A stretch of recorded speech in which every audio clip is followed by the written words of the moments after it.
Yeah. Deep-rooted conversations, real talk, real words, real us, souls. Soft rain, no middleman between the truth. I can see it in your eyes, you got it. Pain got your heart moving cautious. Different worlds but the same kind of scars here. Different roads but somehow we still crossed it. Mad cause the world never listened right. Mad cause your truth always turns. Disclaimer: this broadcast is intended for commentary, discussion, and entertainment purposes only. All topics and statements are based on publicly available information, including news reports, social media content, and third-party sources, which may include allegations or unverified claims. The views expressed are opinions and should not be interpreted as confirmed facts. This content is not intended to harm, defame, misrepresent any individual, organization, or entity. Viewer discretion is advised. How did this become normal?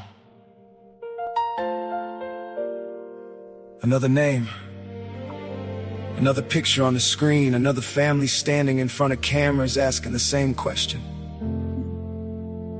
What happened? And maybe the hardest question isn't why we're looking for answers.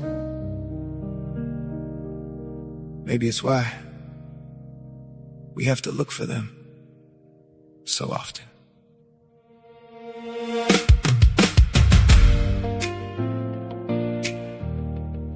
Another mother waiting by the phone. Another father trying to stay strong. Another candle burning in the street.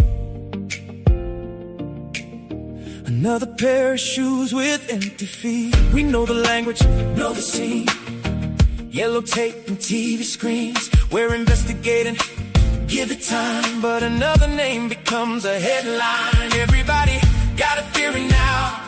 Everybody knows the how. But somewhere underneath the noise, family just wants to hear the truth. How many times can we say not again? Then wait tomorrow and repeat it again. We keep asking where did we go wrong? But maybe we've been asking way too long. How did this become normal? Tell me, how did we get here? Another life, another question.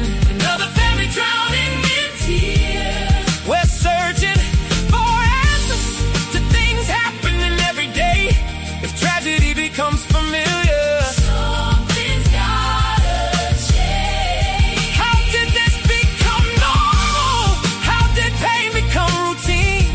should know this feeling as well as we know what it means. Somebody tell me, what's happening to us?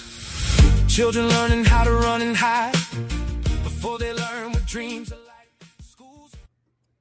Sophie Lancaster's 18-year-old son, Malachi, was shot once on December 8th, 2024, while walking out of the woods in Alachua County. He was a homecoming king, an honor student, and by every account, someone whose kindness shaped everyone around him. What happened that night is still contested. The medical examiner ruled his death undetermined. The Fish and Wildlife Commission closed it as an accident.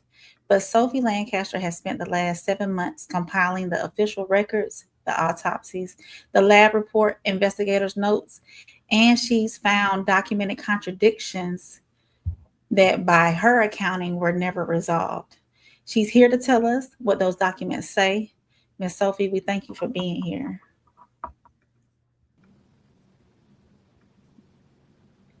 Hey, Miss Sophie, you can hear us? Can you hear us, Miss Sophie? There you go. I can't hear you. You can, oh no. We just fixed this. Yeah. Are you able to hear us now? Did they cut your mic back on, Miss Sophie? Let's see. Can you hear us now? I've got my sound, but I actually can't hear you. I was Okay. We can hear you again. you Is it can the hear mic? me. We can hear you. Because I didn't do anything to my phone since the last time we spoke. Okay. Do you mind if you go out and come back in real quick, Miss Lancaster? Can you Close out and then can you come close back. out and come back in? What's that? Are you able to close out and come back in? I'm not sure. Can you hear us now? This Are you is able to hear us? strange. Okay.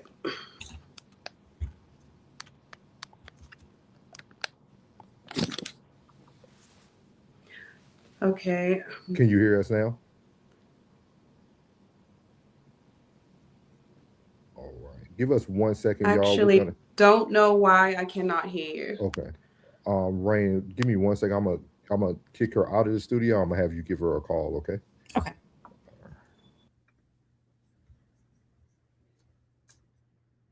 And while Rain works on that, guys, we appreciate everybody who's currently here with us today. And we'll be bringing her right back. We actually had all of it fixed in the background. So StreamYard been on one today.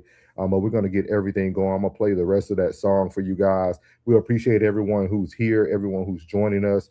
Ms. Lancaster is going to join us live again in just a second. Rain is on the back with her. So In streets, places where we're supposed to find peace. Black child, white child, rich or poor. Pain don't check before knocking at your door. Different stories, different names, but somebody's family feels the same. And we argue left and we argue right, while somebody's praying just to make it through the night. Truth gets buried underneath the fight. Everybody wants to win, but who speaks for the ones who won't come home again? We need answers, but we need something more. But we need something more. We need healing. We need change. We need truth without choosing sides. We need compassion without asking somebody's name. Because a life is a life and pain is pain. And another grieving family should never feel routine again. Maybe seeking answers isn't the problem. Maybe the problem is. all right, let's see if we can get in. Okay. All right. Hear you guys. Man. Awesome. There we go. Yeah, hey, the devil be busy. I know. He be busy. And we're gonna get this going today. Don't worry about it. We're going to get this done. Yes, we are, ma'am. Yes, we are. So we want to present to everybody. This is Miss Sophie Lancaster. We want to say, first of all, nothing but gratitude and thank you so much for giving us your time today for us to speak more about justice for Malachi and to get his name out there. I do want to state to the audience, and we spoke to them about you before, Miss Sophie. Hearing you over the phone that first day, your grace, your eloquence, your patience, you can hear that you only are seeking one thing, and it's very appreciative. There's so many stories going on in the world where it seems like a lot of anger is behind it, a lot of frustration is behind it, which I understand you may have went through all of those as well, all those emotions, but you can tell now you have one mission, and it's a beautiful mission. And we just want to say thank you, God. Thank you. And we also want to let everybody know we do have the organization in the chat for you guys, for anybody who wants to go and support in any manner. If it's just supporting, sending prayers, donations, whatever it is in the chat, we appreciate you. And Miss Sophia, the floor is yours. We would like to start off the day with just you being able to actually speak about who Malachi was, who he is, and who some remember. And for y'all who don't know, I will have a kind of like a quick little bio at the bottom for you guys. So the floor is yours, ma'am. Thank you again, Souls and Rain. Appreciate you guys for allowing me the opportunity to share Malachi's story.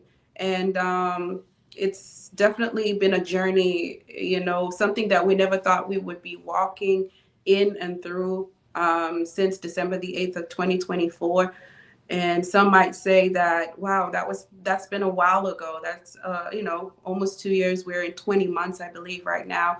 But for us, it just seems like yesterday because, it's been a process. Initially, when we lost Malachi, we were entrusting ourselves to the process of investigation. And so at that time, we're working on the shock that he no longer was with us. But here, to just share a bit about who Malachi was an amazing individual. I would say, like, since he was a young boy, he had just this special maturity and knack. He was very aware of his environment, aware about people. And just I'll give you an example of how unique he was. I remember one time I received a call, and this is when he was in middle school. It was a teacher. She was just like emotional. She said she was going through a really hard time in her life, and I guess a divorce that she was processing. And there had been some conversations about her not being a good parent and all of that. But she said, Malachi knocked on my door and he said, Miss So and so, you are a wonderful mother. And, you're a good mother. And don't let anyone convince you that you're not. And this is his teacher. And he doesn't know anything that is going on. But she was like so touched. And she said, I don't know what made him stop at my door, knock on it, and tell me this, because she actually lived in our neighborhood. And so when I had a conversation with him, I said, Malachi, what did you do? What happened? He says, I was walking past her house. Then something told me to go and knock on her house and tell her that she's a good mother. And at that moment, she was reading messages of other people who were telling her she wasn't a good mother. So for her, it was like a God moment where she felt like, how is it that this young boy just knocks on my door and gives me the words to say? So although he was a regular kid, but there was these special things that he did that you just said, something else is about you. You're different. And I remember even when we were going through the process of adopting our daughter, and how it was so challenging. It was difficult, the process, because it was an international adoption. And I remember one moment we were driving and I just said, you know what, this is so hard. Maybe I'm just going to give up. He looked at me and he said, I didn't know you had that kind of spirit. I was like, what kind of spirit are you talking about? He says, that give up spirit. I didn't know you had that give up spirit. I had never seen it positioned that way. Like, it's actually a spirit. And so in that, I was like, no, I just gathered myself. I'm like, we're going to figure out how to get through this. And so this is just a snippet. And so the same experiences I've shared as a mother, and even his brother, his older brother and younger sister, I mean, they'll have many, many stories about who Malachi was and how he impacted them in his living and even in his death.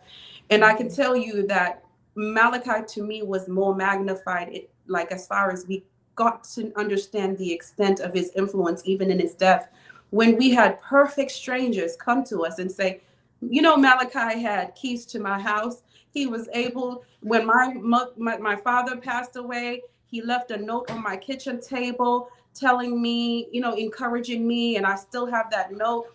It was like so many households. And I said, how was he able to influence and touch so many people?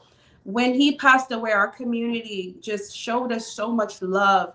They were there for weeks and weeks, providing whatever it is that we needed, making sure we were taken care of. And the thing that I got, it wasn't about us. I said, this is not us. We didn't do anything. This is Malachi's life shining bright, that even in his death, the people he touched, the lives that he changed, the people he encouraged and showed up for, they just are showing up for us on his behalf. Yes, ma'am. So that's just, Malachi.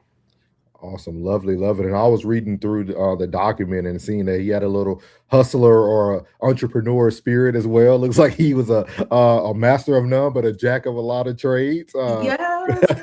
So So, since he was young, I would say elementary school, he knew like how to get the things that he wanted in life. So for us, we always believed in we help our kids, but we don't enable them. So he started his little lawn service business. Was even in elementary school, he was that kid that everybody entrusted. They would say, "Can Malachi pet sit for me?" I'm like, "Wow, you trust my little son come in your house and have access to and codes and everything." But he was just that kid, and it didn't matter about race. He was welcome in white people's families, black people's families. It didn't even matter, young and old. He was that type of person that found ability to basically make money. He was an entrepreneur. He always had a lot of confidence and faith. So whatever he put his mind to, he was able to achieve it, whether it's starting a business, finding needs in our community. And I would even find like when people on the Newberry Forum, this is our community forum, would say, "Hey, I need someone to help me. I'm clearing out my garage, or I'm doing this thing. Can you suggest some teens in the area?" And they would be like, "Contact Sophie Lancaster, because Malachi is someone you want to trust with this." So he was just that type of person. That's awesome. That's awesome. So, Miss Sophie, would you like to give a synopsis of what happened before we go into the questions that we have for you? So on December the 8th, 2024, we got a dreaded call that no parent should ever, and I pray that no parent ever experienced this call. And it was actually my oldest son. He was in a panic and he says, "Mom, call Malachi because I'm trying to reach him and I know he'll pick up for you." And he's not picking up his phone. And so I called him at that time, and we were 2.5 hours away in Tallahassee. We had gone to a church event there for one of our young adults who's in our ministry. He was holding an event at Florida State University. So I called my son and it rang.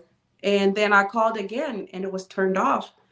And then my oldest son said, we heard that he's been shot. And immediately we started our way back to Gainesville. And it was the most heart-wrenching 2.5 hours drive that we have ever experienced in our life. And, you know, you start to just ask God, like, "Okay, Lord, I'm putting my son in your hands. I'm entrusting myself to you."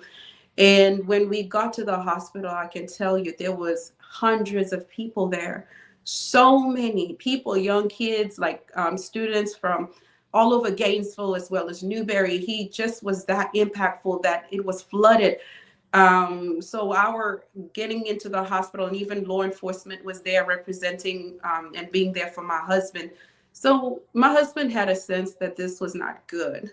And on the other hand, didn't expect this. So we went in, the doctor let us know that they weren't able to save him. And then after that, we had the investigators who were put on the case.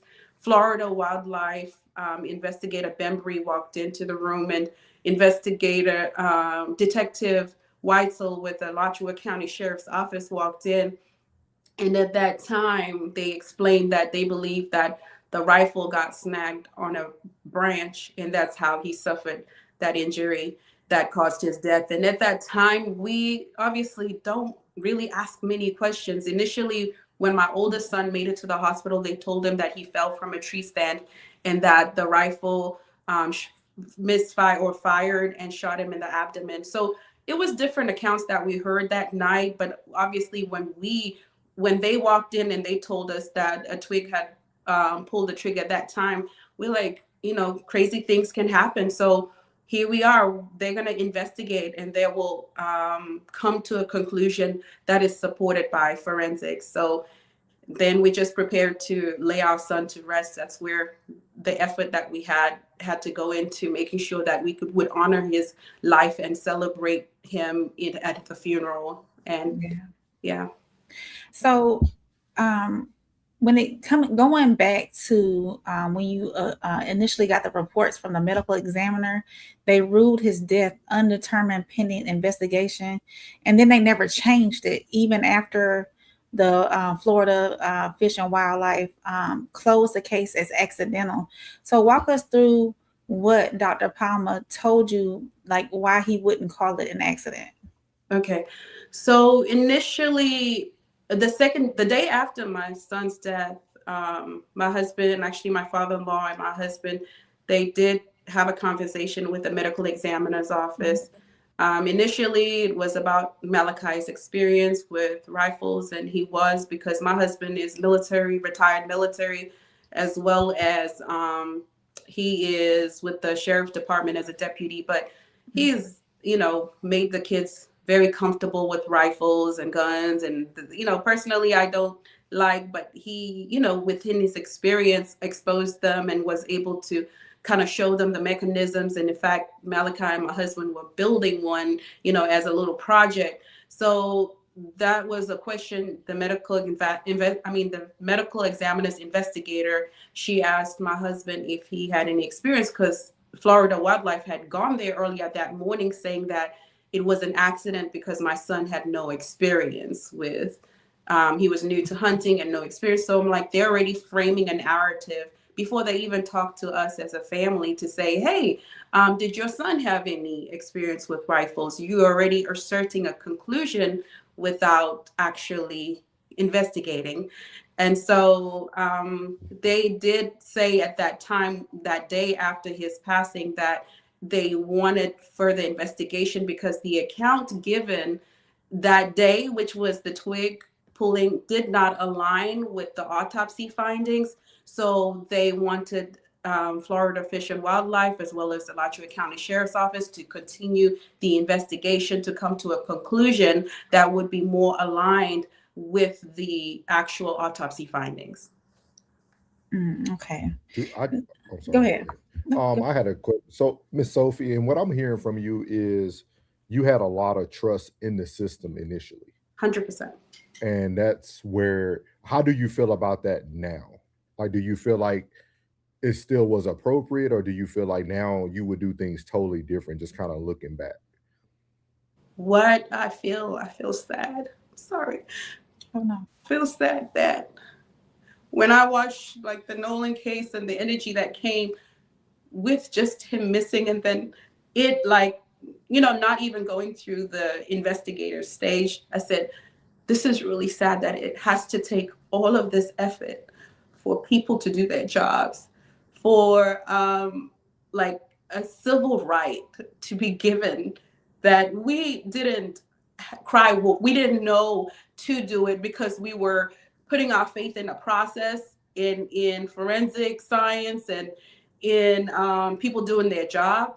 But I think what I found out through our own personal experience is that not everyone has equal protection under the law. And that is disheartening. It's heartbreaking, because if you understand that when families face such a catastrophic event in their life, they are hurting. They're like just on the floor. They don't have energy to spend in any other things than to just grieve and realize that there's a new reality that they have to walk through. And then now, when you understand that you can't even entrust yourself to the system doing the right thing, we're not asking for anything extraordinary. We're just asking for what is ordinary for every citizen that is supposed to be protected by law, every person who's supposed to, receive equal protection under the law. So when you ask me that question, I'm very disappointed. I am discouraged in the sense of in the system, but it makes my fight even more, because I can't bring back my son. But I just say, no, it's not okay. It's not okay that they come to conclusions without investigation, and they expect grieving families to just accept something that is illogical and say, yes, this is how I need to live the rest of my life, knowing what I say is I cannot live. Oh. Somebody's probably calling her. She's on the Yeah. phone. She'll be right back, guys. Probably somebody calling in. She'll be right back. Yeah. While we're doing that, I think it's very important that we do get some of these questions answered and be able to give our audience more of a broader viewpoint of like how this actually looks. because this was a family who was pretty much putting their faith in the system. Mhm. And I think as she's speaking about it, she's letting us know that we'll never do that Hello? again. Yeah. Yep, we can hear Hello? you. We're Did somebody here. call you? Hello? Can Oh, you hear us? sorry. Oh, I have to go out and come back again. Yeah. Okay. Okay. She'll come. Oh, I'm back. Can you I hear Can you us? hear us? Yes, I can hear you. So I don't know. Awesome. I know I was just talking to myself, I think, but Oh no. We'll apologize. It blacked out. The part you were on, you were just speaking about the civil way that everything. It's sad how things have to go for you to try to get justice, for you to for people to understand, like, what the families are going through. And I was mentioning to the audience why that little complication part happened. It's just that we want to give everybody a broad view of what it looks like on your end, right? Because us as content creators, I think sometimes we get lost in the emotions and we want to pick a side, but in the midst of picking sides, we never get the truth from the people who have the truth.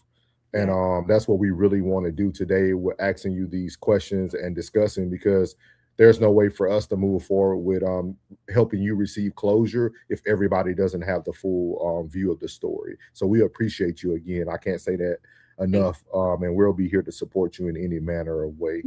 So go ahead, Ray. awesome. Yeah, so going back to the investigation, one thing that did spark my attention was the missing ammunition, and that's like a big contradiction that happened. So the witnesses, they swore under oath that night that all three of his rounds were intact and one was in the chamber. But when the deputies checked the file or checked the rifle, the chamber was empty and only 2 rounds were in the magazine. And I know that K9 searched the next day and never found that 3rd round. So why do you think he was never confronted about this discrepancy that happened? Did they ever do a ballistics report on the ammunition as well? Yes, they did. So when we look at the first 24 hours, okay, we have young black male suffered a shot, was shot, and then where he was shot in the posterior left flank. So the back and the left, and it describes the injury as the bullet moved from the back to the front, and then it moved upward. And so and it was close range, so about 1 to 3 centimeters away from his body. So I would say pressed on his back. And so then you have that, and then you have a medical examiner within the first 24 hours who says that this does not add up. They need to look at other conclusions that would more different account than what's been stated. Then before that, we have forensic that identifies that we have a missing round. How do they know before ballistics are done that that missing round is not the one that is in my son? And in that, there is no accountability for him. He's treated and protected as a witness, as opposed to potentially being taken to the headquarters for questioning, maybe a more, a process that would allow, information to come out. But instead, he's able to go home, and 10 days later, they interview him 10 days later from that night with it, then he can explain away evidence, basically. So it wasn't that the evidence that was missing or didn't make any sense, including the medical examiner's report, as well as the missing bullet, that it was more of everything was explained away to protect a conclusion that a twig did it.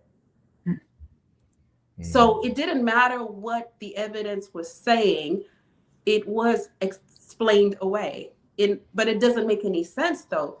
So ballistics come back, the rifle that my son so-called alleged shot himself with accidentally, that when you look at the DNA and the fingerprints, or the DNA fingerprints and on the rifle guard, the actual body where someone holds a rifle with, they say uninterpretable, meaning they cannot determine if my son was even holding it. Like, you can't even put my own son's fingerprints, which would be the logical thing. He's been this rifle hunting for maybe 3 hours, and you can't even place his own fingerprints on it. And then, so then who was holding it? Can you say who was holding it? No, you cannot, right? And the bullet itself, they said inconclusive, but they leaned towards that rifle, which was a 6.5 Primo, only because they said that the other rifle that was on the scene, they were able to exclude it, but it was still like inconclusive. So when you look at the evidence that they are using, I'm like, what are you using to frame this conclusion? Because if it is a testimony from someone, the witness, who has actually told it two different stories that night, just because you don't want to state the other one on record doesn't mean it wasn't said. But we understand that there was another story, because remember, my son was told that he fell from a tree stand when he got to the hospital. And then later on, we were told by the two lead investigators given the case that it was a twig that pulled the trigger. But when they even showed me the pictures that you're showing right now, they had a special meeting that to address our concerns. And they said, we're going to show you the evidence that this is what happened. When I saw that, I actually laughed. I was like, this is the evidence? I said, this looks staged to me. This is not, like, I really was taken aback. Like, this is not helping me feel like, I like feeling like you really understand the conclusion and that this is what happened. This actually shows me more that there's a lot of questions here. How is it that a rifle that is being held by someone who's 6.2, like 6 feet 2 inches, that when he falls and that rifle falls, it's still displaying, hey, look at me, this is what happened. Yeah. And when you test when you look at the DNA and the trigger guard and the fingerprints, you can't even place my son's hands on it. We have a lot of questions. Oh, definitely. So just to get clarification, and again, a lot of this is also going to be education for the audience, for people who might not be familiar with like investigations and things of that nature. Is the reason why this hasn't gone to trial is due to they never found anyone responsible, correct? The reason is they never made it a criminal investigation, which is very interesting because the Yes. you're showing is Bing's. So in Bing's, there is a part that he says after he did the scene, he looked at the scene. It's in his conclusion. He Okay. says that the plausible way to move forward would be to handle this as a criminal investigation. This was Yeah. recommendation.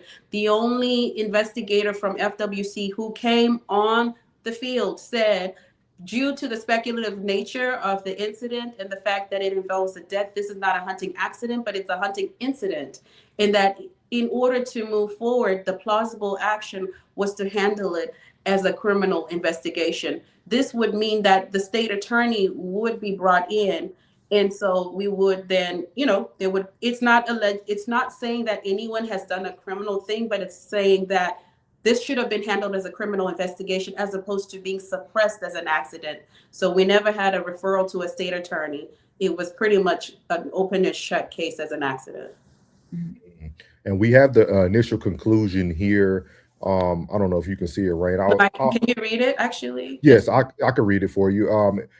And Miss Sophie, I will apologize in advance if I don't pronounce any big words correctly. Okay, Okay. But everybody laughs at me for this, me and Rain, but I'm gonna read it for you. Yeah. So our initial conclusion on December the 8th, 2024, based on my training and the experience, and considering the subject was last observed carrying the rifle with his left hand, as well as the location and orientation of the rifle when it was subsequently recovered in the bush. It was plausible that an accidental discharge may have resulted in a self-inflicted gunshot wound if the rifle was being carried or dragged with the muzzle oriented. What's that say?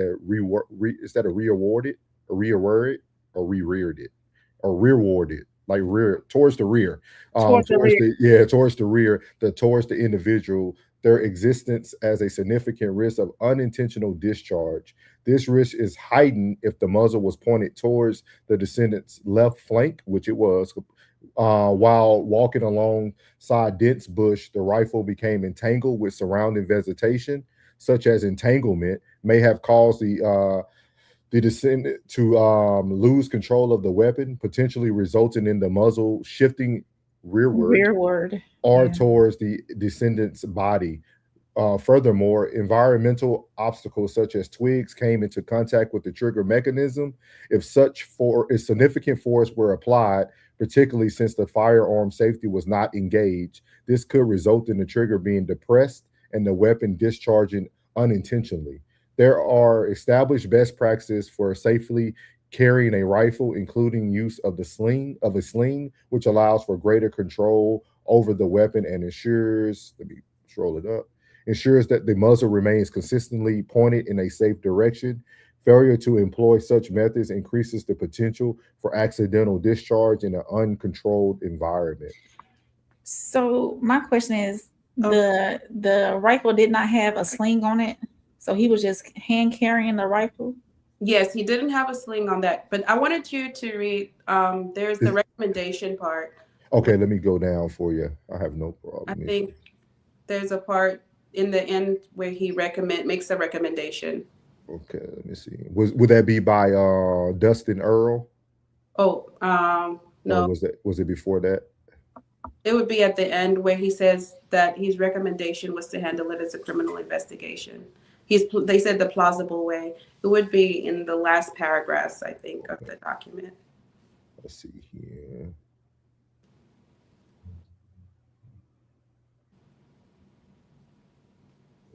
It would have.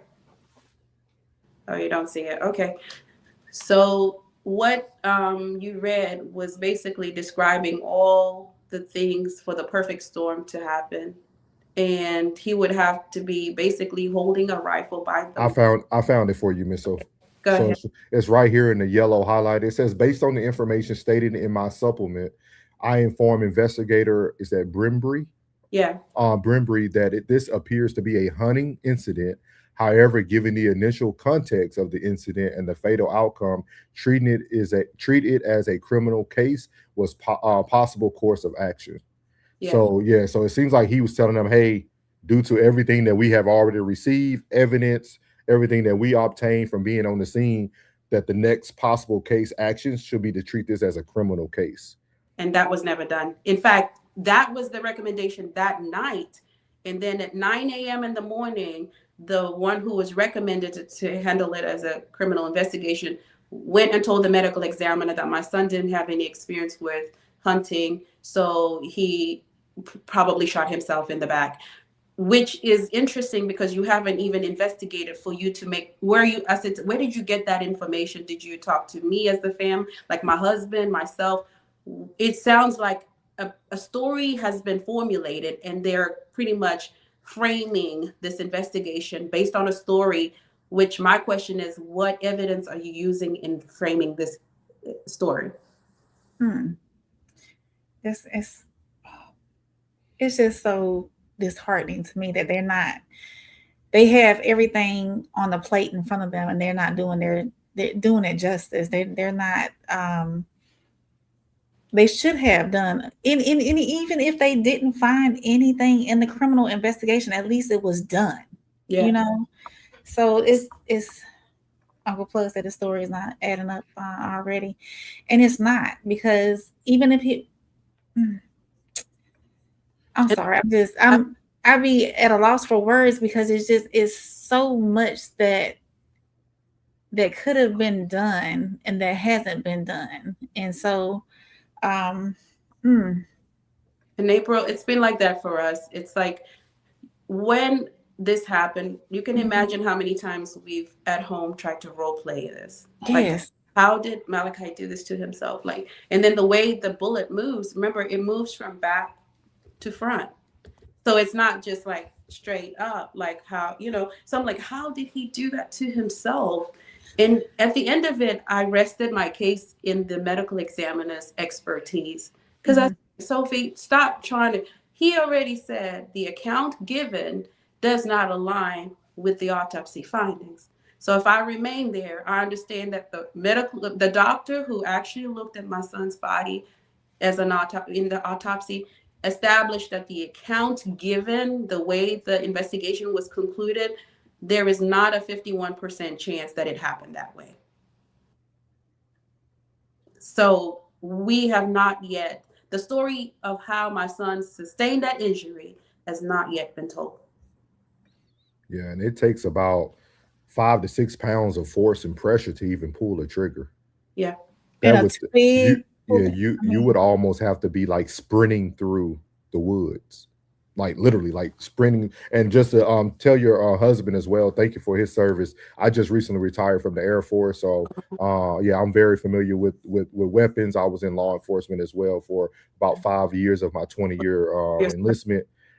But yeah, when I started reading this and going over all the information and doing the background, I was like, yeah, this right here just like, I mean, I understand for stories where there's a lot of gray area, but like with this, it's right in front of you, and then it's almost like people wanted to create gray area Yeah.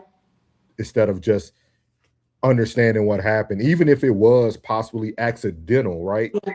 Yeah. You guys are okay with that. You're just trying to see, okay, how did the accident occur?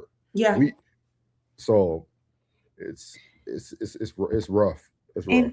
and and speaking of that, I did read too that your husband is a deputy with the same sheriff's office that assisted in the investigation.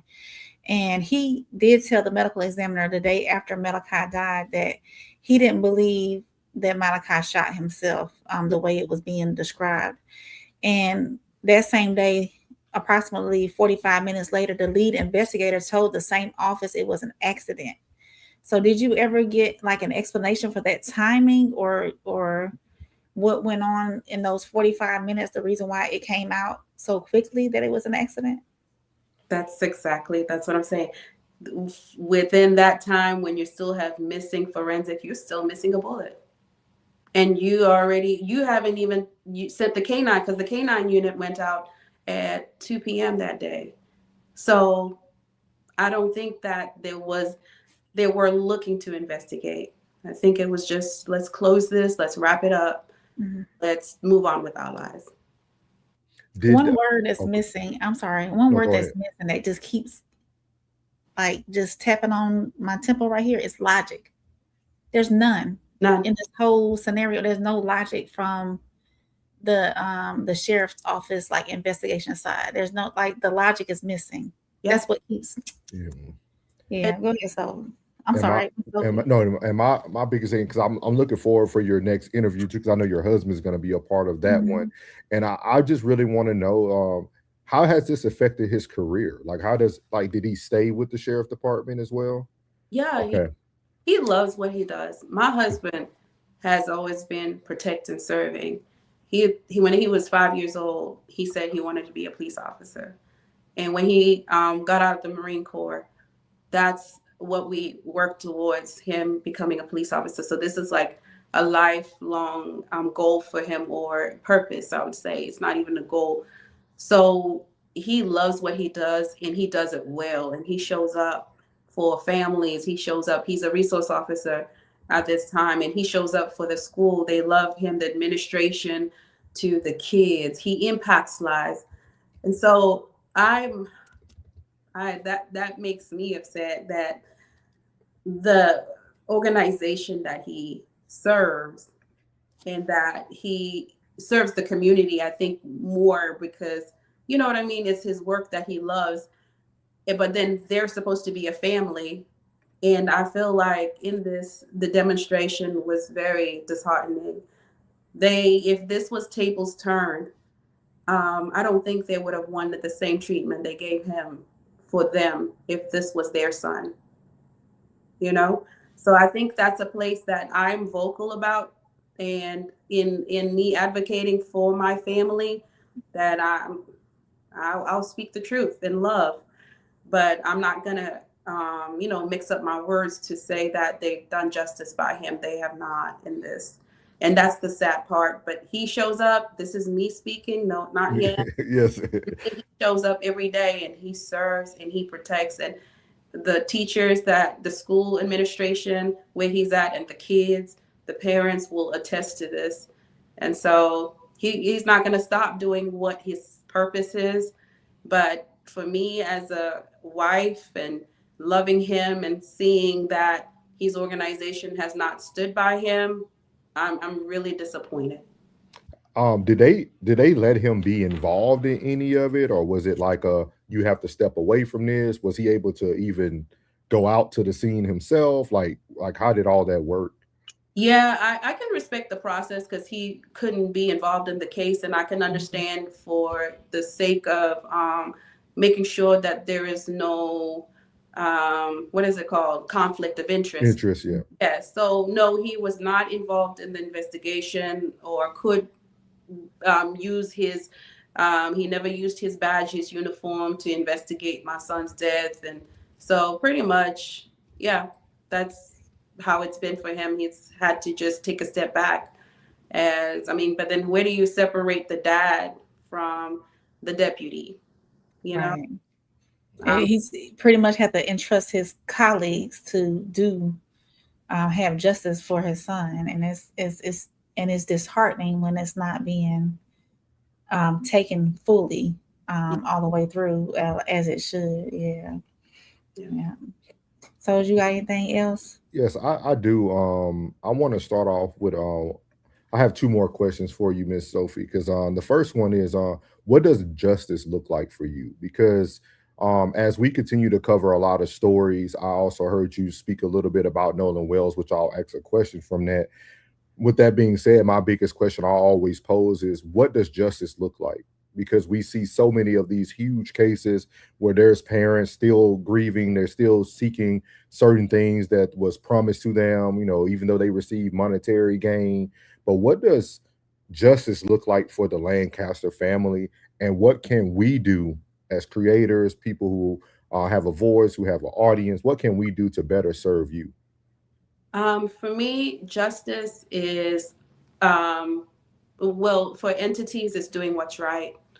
I was told that what I'm looking for is sounds like a Goliath, impossible, which is holding an institution accountable, a system accountable. I believe that anyone who serves as a law enforcement and takes a vow, an oath to protect and serve should do so. I realized through this process that there is a thing like sovereign immunity, which says this: you can't, police officers can do a bad job and it's not a problem. No one can hold them accountable for doing a bad job. But my thing is the lines can get gray. How can someone hold people accountable for not just doing a bad job, but for doing, I'll say, a cover up job, or, you know, or where they pretty much know what they're doing, but then they're in the construct of we don't have to do our best. So I believe that, like in every entity, whether you're a corporate, nonprofit, any organization, you need to have the right people in the right seats. If people have, let's say, intrinsic prejudices that when they see a scene, they already make a deduction like, oh, this black boy doesn't know how to handle a rifle. He shot himself. So they already come to a conclusion and protect others while taking away the rights for others. Those are things that need to be dealt with. I believe that there has to be a standard within the justice system that allows where forensics and the science that they are supposed to rely on matter, where the medical examiner's opinion, if he has done a job that is right, matters, and and the evidence itself can be explained in a way that it makes logical sense. You can't expect us to act like we don't have a brain and to Yeah. take this conclusion without um, any type of science backing it. So I think for me, justice right now, I mean, I'd love to say it brings my son back, but it does not. But what it does is it protects other sons like mine who are in other households. It holds the people accountable. If people did lie, if people covered up, if people didn't do a job, they have to be held accountable, because these people do not deserve to have the power to subject families like ours through this gruesome process. So to me, justice is the systems coming down, the systems that are broken, the systems that are only working for one people as opposed to all people, because all lives matter. Black lives matter, and I can say that with like, you know, with boldness to say Black Lives Matter, because the reason why we say that is that we have found the system does not protect our children. And, you know, I'll be one to confess, I never was that type of person to go out there and be like, Black Lives Matter. But when I say Malachi matters, I'm saying Black Lives Matter, because he was looked at. It didn't matter like the merit of his life and what he did and how he impacted people. At the end of it, it seems like his color is what allowed like the justice to be skewed against him. And so those are the things that are like now me actually walking this process and saying, no, my fight is not just for my son, but it's for our sons and our people, you know. And in that, I'm not putting down anyone. And I pray that Malachi, as he lived and he loved all people, Black, white, our house, we love, we have friends from all races. But yet, like, I hope that my white counterparts, those that love us and love our family, can also understand my pain. And maybe if they have never understood it, but from them loving me and loving Malachi, they can understand that there is an injustice that needs to be addressed. Do you feel like our justice, speaking about the Black community, do you think it gets lost because of the lack of, we become so overly emotional? Because I think what stands out to me the most about you and your family is the way you are going about it. I know you guys have emotional moments. I know you guys have moments where you want to probably throw something at a wall, but at the end of the day, your grace, the way you move, it makes you so, it's easier to gravitate towards you because you can see that your change that you're looking for is authentic. Like you still said, you know, everyone matters, but I also understand now why Black lives matter. And one of the things that I always try to speak to the audience about is I think sometimes the way we approach things have to change eventually for change to happen. Because I guarantee you, you probably have become you probably got more knowledge about the justice system now that you probably ever had in your life. Yeah. And I think, would you ever have gotten there without it? And now you're going to, Miss Lancaster is going to be someone who's able to go help the next Lancaster family or the next Nolan Wells family. And I think that's one of the biggest things that really gravitated me towards you, just watching you from different interviews. It's the grace, it's the mercy that you're moving with. And I know that sounds hard for some, but it's like, it's the only way to almost go about it to ultimately get the change that you're looking for. Yeah. And if I could speak to that, I would say it is my faith that has, because I, you know, Christ died for all. Like, it doesn't matter your color. Like, all of us, humanity, are loved by God. So I have to be careful about demonizing people and putting people in categories. You have equally, you know, bad people in the Black communities as you have in the white community. You have good people in all races. So what is important here is that when we see an injustice against particularly one group of people, we have to, as a collective, unified group, say, no, it's not okay. Whether it's happening in the white community, Black, Indian community, Hispanic community, it's like, where's our humanity?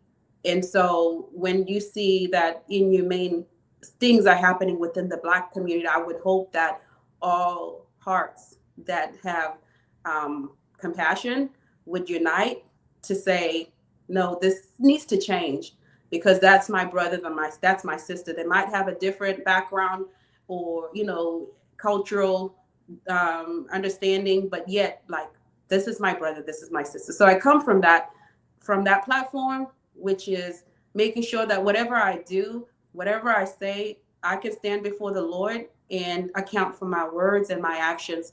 And I don't want anything that I do to cause others to walk misaligned with what God's truth is. And I think that's where I take it as a steward, and I ask God's wisdom in how to be able to approach this, but still not backing down, still not being timid or intimidated, but walking boldly and saying, no, justice for Malachi. And I'm not backing down from that. Like, I can speak the truth and I can still love you.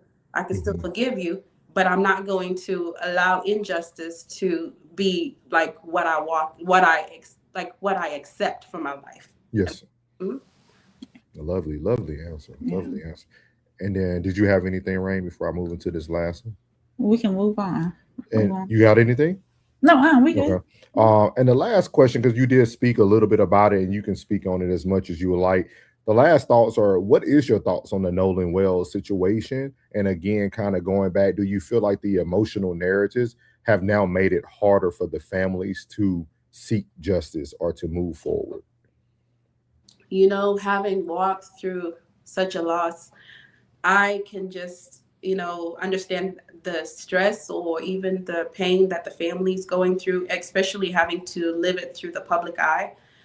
And also having all your like movements, whether you smile, whether you cry, questioned, where you can't be a human being and like grieve in that, secret place. So I know that I pray for them. When I heard about Nolan Wells missing, I actually just started to cry and pray. I asked the Lord personally, I said, Lord, I don't want this family to walk through what we've walked through. I ask you, please, so I got like this heavy sense of compassion for them before they even found him deceased. So, in that, I understand their journey. And I know it looks different from ours because we were able to have that part of our experience, the initial part and the celebration of my son's life and all of that. That was more of a private thing.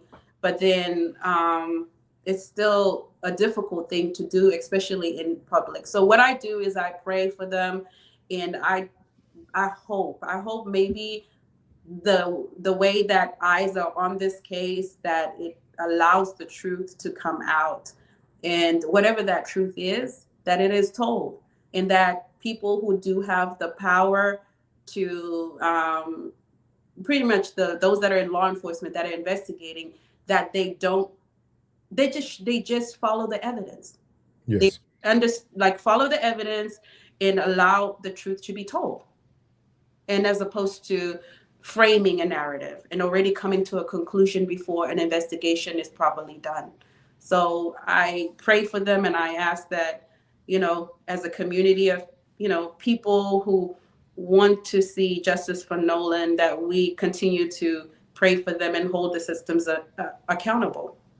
If it wasn't for us actually going public, I don't think we would have had what we have, which is like the public record.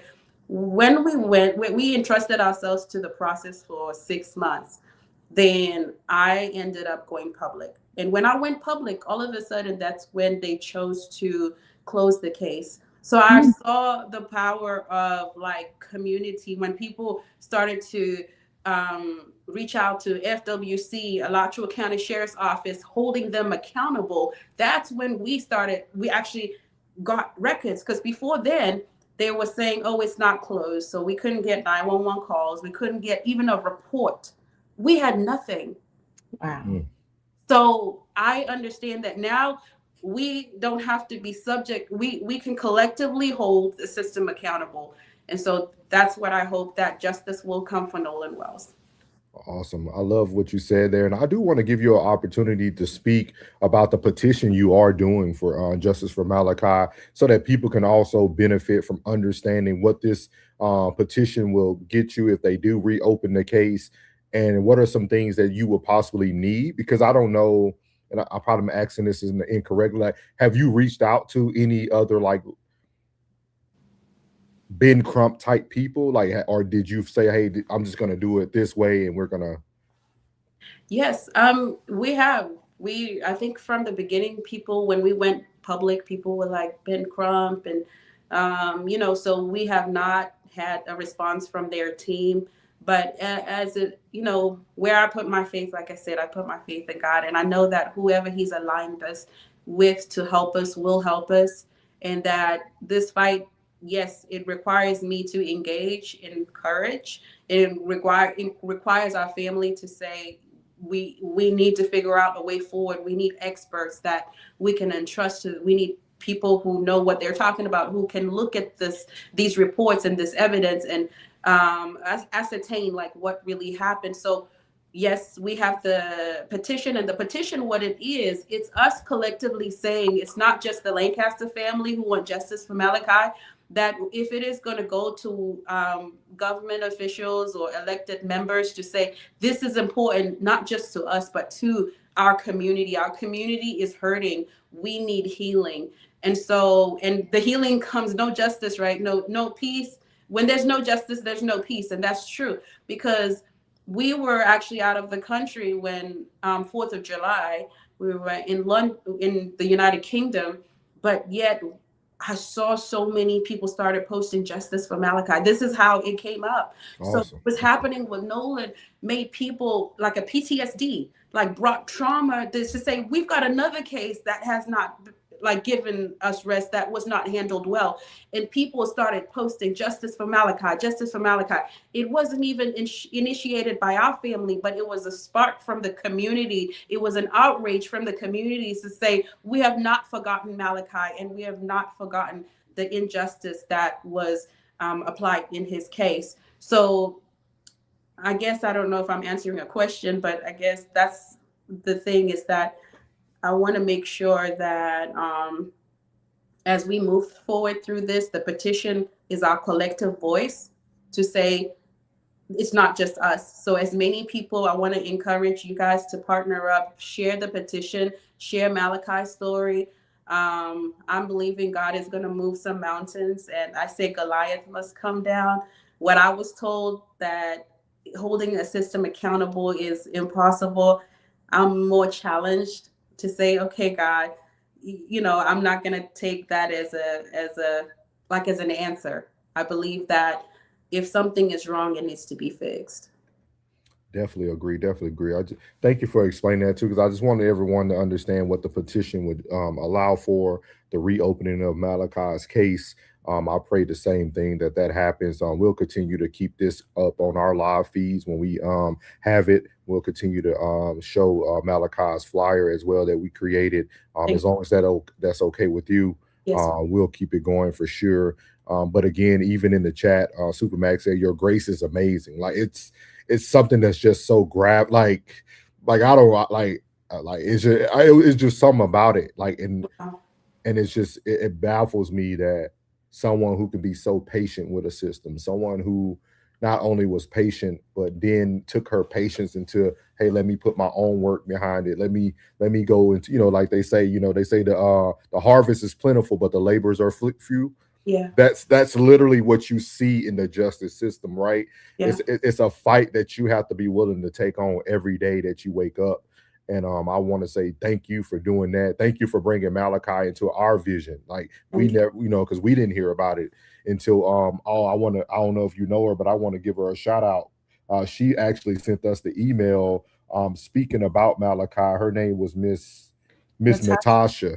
Natasha Fox. Yes, Miss Natasha Yeah, Fox. That's how it came across our radar. Yeah. Yeah, she said she sent it out. She said you guys need to get in touch with Miss Sophie. Like the story, everybody needs to hear this. So you are touching people, even though it might not seem as going as quickly. But I will tell you, I think you're doing an amazing job.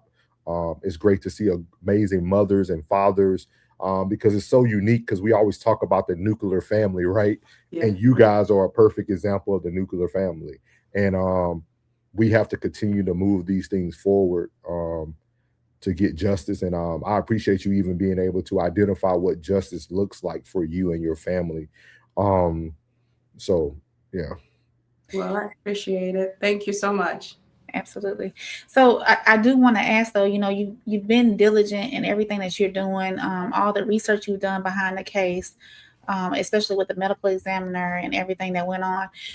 What do you need, like right now, to happen for you and your family?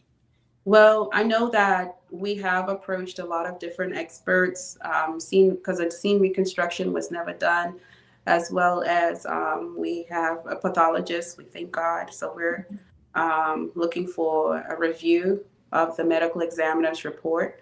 And so those experts are professionals and they require funds. So we do have a GoFundMe set up for those that want to sow and assist us in the efforts of getting justice. We've spent thousands and thousands of dollars, but it's not about the money. And I thank God that we've been able to pay for these things, because I think that's what a lot of families, they face the obstruction of, even for the medical record. I mean, for the body cam and all of, Uh-huh. like, it's thousands of dollars they charge you, even like for any medical records, or not medical records, but public records. Yeah. There is a cost Yeah. for it. And being able to, like, so I see the obstruction where people stop because they don't have the means to. So with us, it's a higher level where we have to get a pathologist, we have to pay for the pathologist, we have to the ballistics, like someone who's a gun expert who can reconstruct and see whether those mechanisms are really plausible. So that's what I would say. Like, help us if you're willing, with the GoFundMe. Was there and I'm sorry to ask you this so late in the interview, was there nobody who felt it was a problem? Because they redid the whole area. Yeah.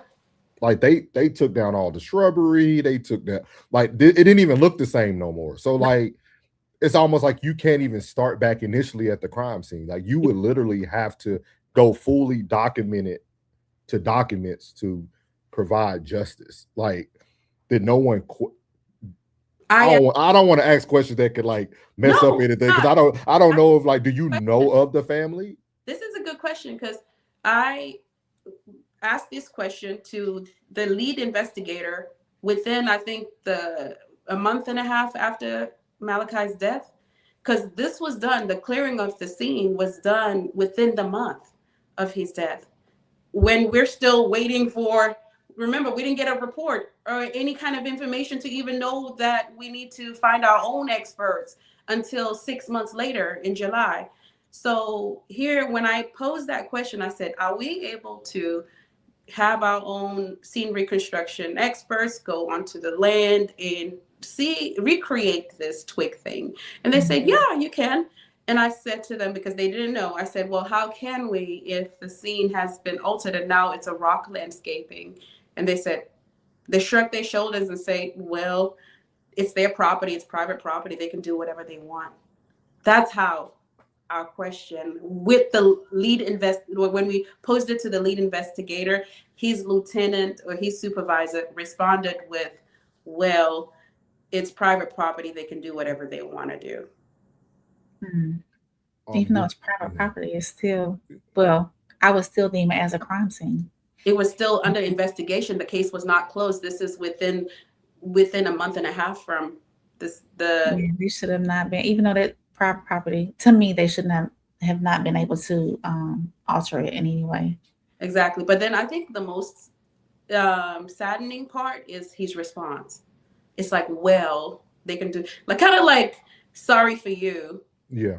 Right. Yeah, it wasn't more of like from an investigative or, oh, this is concerning, or maybe let's figure out how we can then recreate it since the scene has been changed. It was never from a solutions base. It was more of like, sorry for you. Oh. I do have one more question. Sometimes these things pop up afterwards. Did you know the family that where the young gentleman that he went hunting with? Did you know the family personally or no? No, I didn't. And with Malachi, he had so many friends. Yeah. My house was one where they would come in and out, and so this was a recent acquaintance. I believe that they were exploring a friendship. I wouldn't say a friend, because if he was, I would know him. At the scene, he didn't even know my son's last name when they were speaking. Wow. He says, Malachi, that's to ask him what's his last name. He said he didn't know. He tried to go onto his social media to see Malachi's last name. So I can't say he said Malachi, because, he didn't know him that well either. Yeah. Okay. All right. So, Miss Sophie, we appreciate you being here. Thank you for not only trusting us with before I do all this, please, y'all, y'all know how my brain can be scattered sometimes. We put in the comments the GoFundMe to help support financially. If you would like to help support them financially, they cannot get these private investigations done without your support. Please go support. And then the petition to demand the Florida Department, the Fish and Wildlife, and the is it the sheriff's office to open Yes. back up the case. So make sure y'all go sign the petition to open it back up, and make sure y'all go support on the GoFundMe. We will make sure the links have been in the comments, but we will make sure, especially on YouTube, to link in the description so y'all can go back. People who go back and watch this after the live can go back and support there as well. So, Miss Sophie, we really appreciate you being here, for trusting us enough to share Malachi's story on this platform. I know these are not what you got. So, and in the future, Miss Sophie, if we ever can get you again, Mr. I-90, he's in the law enforcement field, and he said next time he would love to come up and kind of give his knowledge too from the law enforcement background, because he said that he put faith in the facts. He said crime scenes can be cleared. The case doesn't have to be closed to release the scene. He said, I'll love to join you guys one day to discuss this and how it goes. Okay. So, Yeah. Definitely. I think the more knowledge, like I said, as I was approaching this as a novice and learning as we go, but there are certain things that you're just saying, okay, what is the forensic science that you use for this conclusion? And when everything else points to a different conclusion, then how do you explain away that in your own deduction? And that's been our question. Definitely. Right. Mm-hmm. So we know these are not easy conversations to have, and we don't take lightly what it means to ask a mother to revisit the most painful moments of her life in the hope of finding answers. We are grateful that you allowed us to be a space where Malachi's life can be remembered, where your questions can be heard, and where the public can look into the information for themselves. And we want to make sure that we end tonight remembering that Malachi is so much more than just a case file, an autopsy report, or the circumstances surrounding December 8th.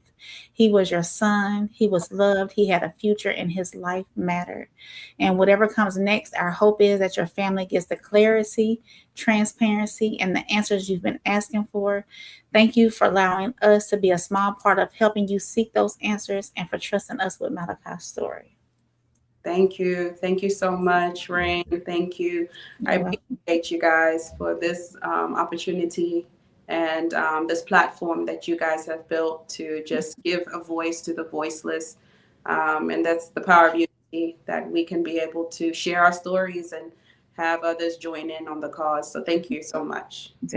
Yes, ma'am. And if you have anything for us, Miss Sophie, we'll be able to see you backstage. We're just going to close out the show real quick. All right. Thank you so much, everyone. We know when to light the candles. We know when to make the shirts. We know when to hold the vigil. We know when to post the picture. We know exactly what comes next. And that's what scares me. Because grief was never supposed to become a routine. How did this become normal? Another name, another night, another family asking why. How did this become normal?